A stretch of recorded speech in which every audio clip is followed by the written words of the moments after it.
Сәлеметсіңдер ме, білім алушылар?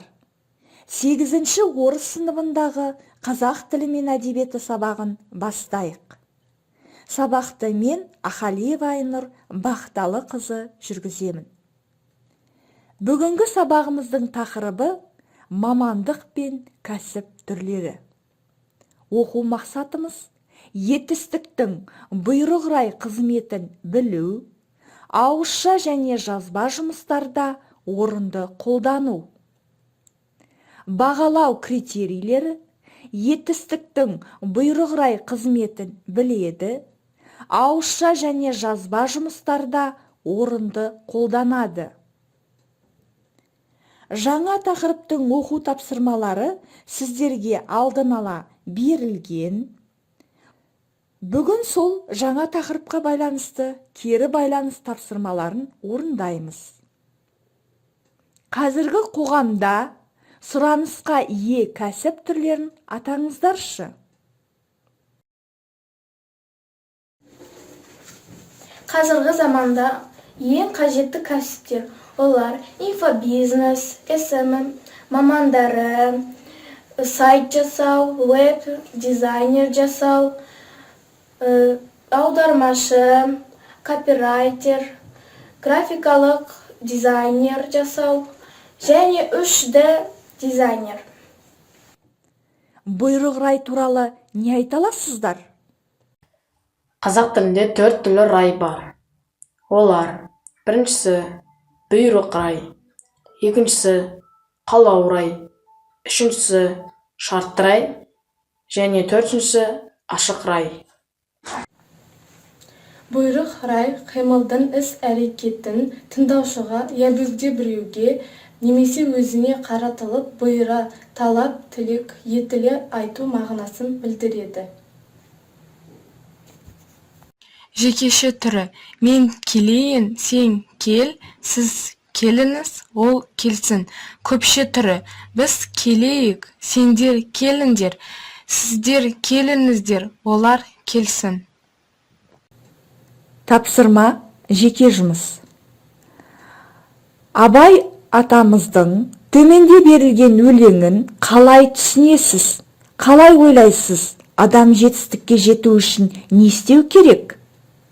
Өлеңді әрі қарай сөзбен бұйрық райды қатыстыра отырып жеткізіңіз. Өлеңдегі бұйрық райда тұрған етістіктердің астын сызыңыз. Ғылым таппай мақтанба, орын таппай баптанба, құмарланып шаттанба, ойнап босқа күлуге. Осы тапсырма бойынша мынадай дескрипторлар берілген. Тақырыпты ашады, өмірмен байланыстырады, етістіктің бұйрық райын орынды қолданады, жазба жұмысында сөйлемдегі сөздердің орын тәртібін сақтайды. Ғылым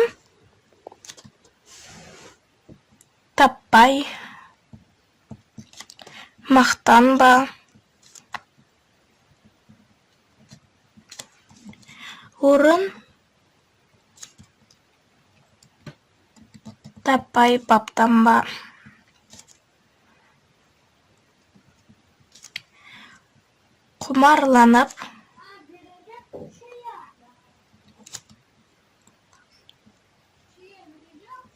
құмарланып шаттанба, ойнап босқа күлуге. Бұл жердегі бұйрық райымыз мақтанба, баптанба, шаттанба. Ғылым таппай мақтанба, орын таппай баптанба, құмарланып шаттанба, ойнап босқа күлуге. Ұлы Абай бұл өлең арқылы жастарды білім мен ғылымды үйренуге шақырады. Келесі тапсырмамыз бұл жұптық жұмыс. Бүгінгі тақырыбымызға байланысты бұйрық райды қатыстыра отырып диалог немесе әңгіме құрастыру. Дескрипторларымыз сурет бойынша мәселені анықтайды, ауызша әңгіме немесе диалог құрастырады, тірек сөздер мен бұйрық райды орынды қолданады. Сәлем Диана. Сәлем, Лейла. Қалың қалай? Қалым жақсы, өзің қалайсың? Жақсы, рахмет. Диана, саған болашақтағы кәсіп туралы бірнеше сұрақ қойсам бола ма? Әрине болады. Болашақта қандай кәсіппен айналысқың келеді?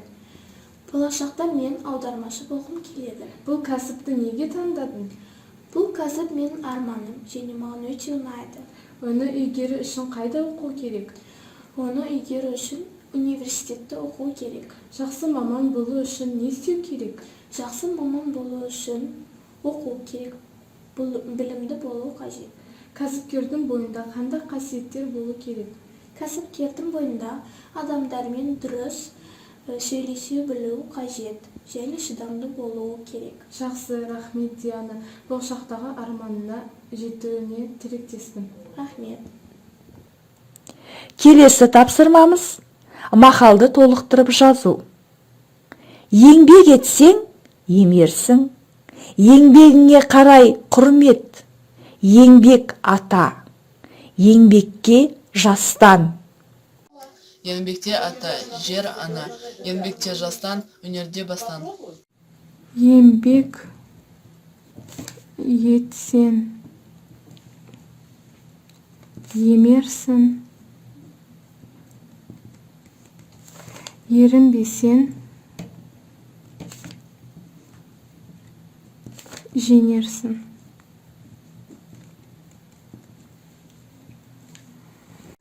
Еңбегіне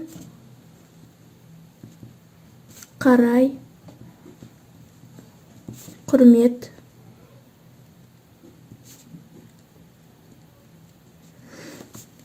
Жасына қарай ізет. Кәсіп пен мамандықты таңдау екі түрлі ұғым.